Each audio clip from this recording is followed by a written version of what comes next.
Hi, everybody. I was going to say happy Tuesday, but for you, it is probably Saturday. I'm recording a little bit early today or this week because it's going to be a busy week. So I hope you're looking forward to the weekend. I am Jennifer Johnson, and this is Thought by Thought Healing.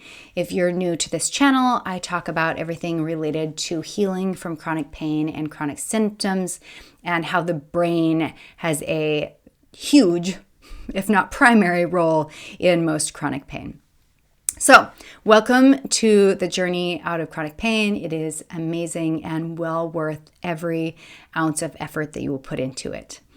So, today I want to talk about flipping the script. And what I mean by that is that I have, in my own healing journey, I have taken 2 neural retraining programs, and then I designed a healing program of my own and have looked at quite a few others. And what I'm noticing all across the board is essentially looking at your life and identifying the different ways that you are responding to emotions and your own personality traits and the pain itself and your body and people around you and stress, and flipping that script. That's essentially what this is all about. And I'm going to talk a little bit more about that, but the mind-body connection is really important to understand when you are looking at chronic pain, because the way that we think, when you look at the science of thought and what happens in your bodies, it really does matter. And so flipping the script on yourself and choosing a new way of thinking is a really important part of healing.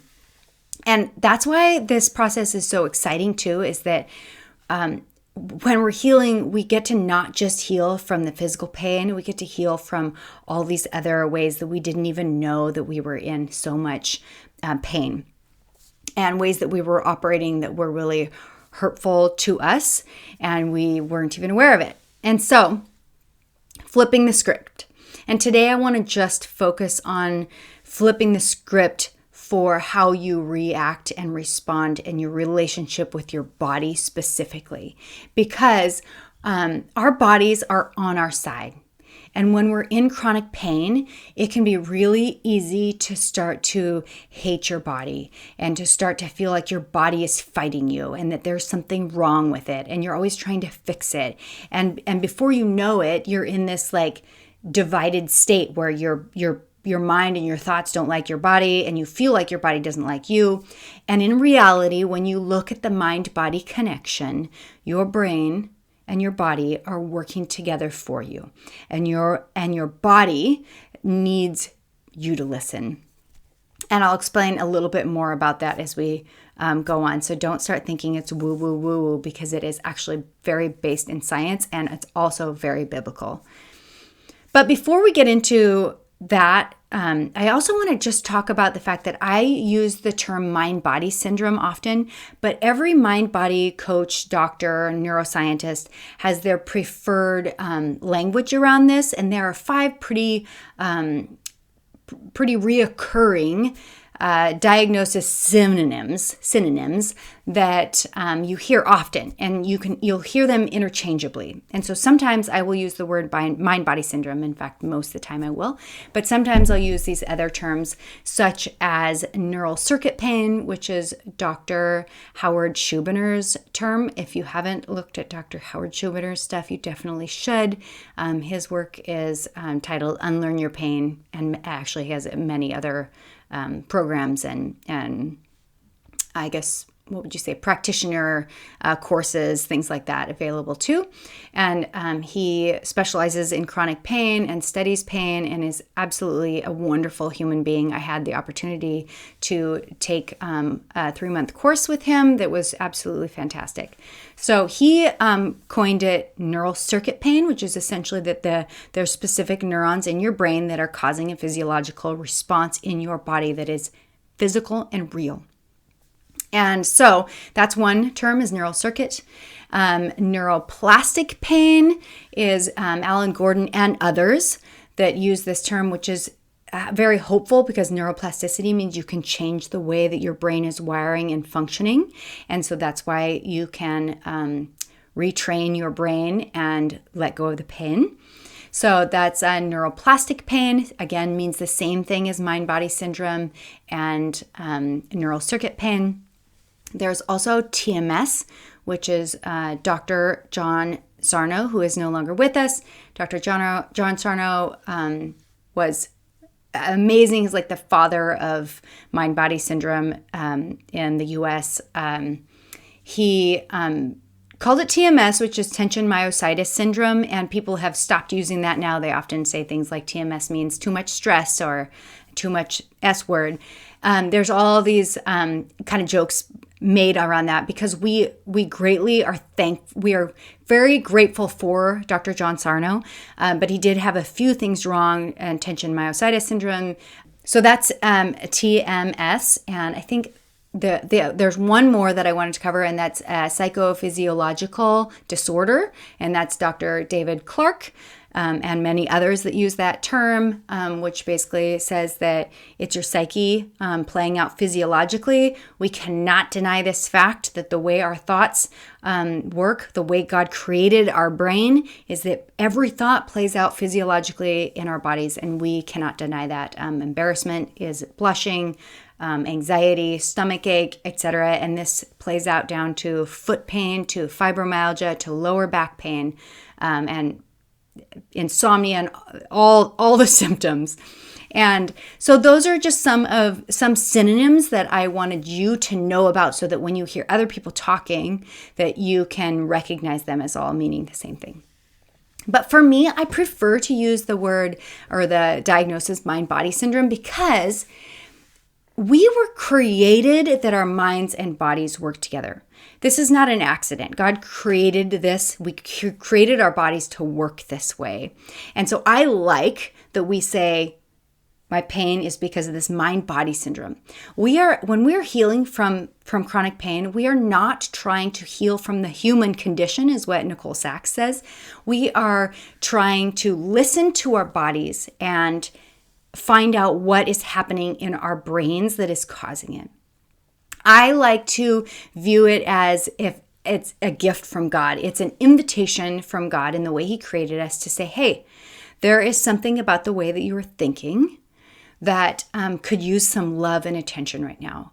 And this is where it gets to flipping the script, right? Because we have been in this pattern of going to the doctor and going to the specialist and getting the MRIs and getting the CT scans and getting the stool tests and the blood tests and trying to figure out what is wrong with the body. And it becomes this battle of me against my body. And when that happens, we have this divided mind. And I mentioned Dr. John Sarno. He wrote a book actually called The Divided Mind, which I think you can see on my bookshelf behind me. And we want to flip that script, and instead of viewing the body as something that's working against us, instead of viewing the pain as working against us, we want to flip that and say, okay, what are you saying? What to the body? What are you saying? And really, we're saying, what is God saying to us through our bodies? And for me, the healing, all it was learning freedom and love and forgiveness and joy in my life. But it had to be applied to specific areas that I did not have those things. And so my brain was in constant distressing emotion, whether it was fear or anger or shame, etc. And I needed the love of God and the gospel, essentially, to come in and heal and change, literally change the way my brain was wired, to replace it with truth instead of this fear cycle. And so this is what I'm talking about when I say flip the script, because instead of fighting it, we're saying, okay, body, I'm here. I'm listening. What are you saying? And when we do that, it actually has an incredibly powerful, relaxing effect on the brain. So the brain no longer feels like you're attacking it. I know this sounds crazy, but it is not. When we are fighting our pain, our nervous systems are actually activated. When we're going from doctor to doctor to doctor, we're trying so hard to get rid of the pain. I even clenched my muscles when I said this, right? When we're doing that, we are sending a message that there is something wrong with me, and that puts the brain on edge, and that activates the limbic system, which then activates the nerves and activates the muscles and the blood flow and the oxygen and all the things it affects in our bodies and causes this myriad of different symptoms. And so my suggestion is that you would take an approach of having a loving, compassionate attitude towards your pain, listening to it and asking, what does it have to say? When I'm in session with my clients and we do this work, it never fails that the pain has something to say. It's always God, me, the client, and listening. And there's always something. And when that thing is addressed, there is always a reduction in symptom too. So when we have a soft, gentler approach to the pain itself, then it sets our brain into just kind of this more of this calm, safe state. And then not only can we listen, but it also just tells the brain, okay, we're on the same page. I remember one of the first times I was listening to this podcast when I was healing, and I had just started being able to run again. And so I was on a run. I had my music in. I was listening to a podcast, and I think it was Nicole Sachs that I was listening to, and she was talking about how she's realized that her pain is a gift, because now that she's healed, when she feels that, like that shadow of pain, that reminder, that the twinge, that slight amount of hurt in whatever body part you or I hurt, or whatever symptom you are experiencing, it is actually an invitation. It's a reminder to say something like, and for me as a Christian, I remember it's a reminder to say, oh, I am loved. I am safe. I have freedom. This situation is not my responsibility. I can trust in God. It's always this invitation or this reminder that there is truth available to me that I get to rest in. And of course, the work comes in getting to that space where it's just a reminder and not a chronic pointing out, right? And when we're chronically in that space, it's because there is some sort of thought pattern that is not helpful to your pain, and we get to identify it and replace it with truth. So one other thing I just want to share is that sometimes it can be helpful when you've decided you're going to start flipping the script. You're going to start listening to your pain. You're going to start coming alongside of almost yourself and listening and asking God, what are you showing me, and what truth and freedom that you have for me? When you make that decision, it can be helpful to set up something visual in your life to say, hey, you're reminding yourself every day this thing has changed. And so when I was healing, I took I took 2 programs, and then I designed my own. And one of them I took was DNRS, and the other was Unlearn Your Pain. And now I've created one of my own that is called Conquering Chronic Pain Through Science and the Gospel. But in DNRS, they have this part where you move all the furniture, or move as much furniture as you want to in your house, that is just a reminder that you're doing things differently. You flip the script, you're doing something different.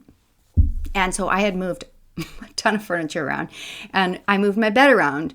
And the first night that happened, in the middle of the night, I got up and went to the bathroom. And when I came back, I threw myself into where my bed always is, except for that it wasn't there, you guys. And so I just threw myself onto the carpet, onto the floor in my bedroom. And it was just such an amazing moment. I mean, in the middle of the night, we're talking like 3 or 4 in the morning, I'm laying on the floor laughing, because it was such a big reminder of I'm doing things different now. And if it takes me throwing myself on the floor to realize that, then so be it.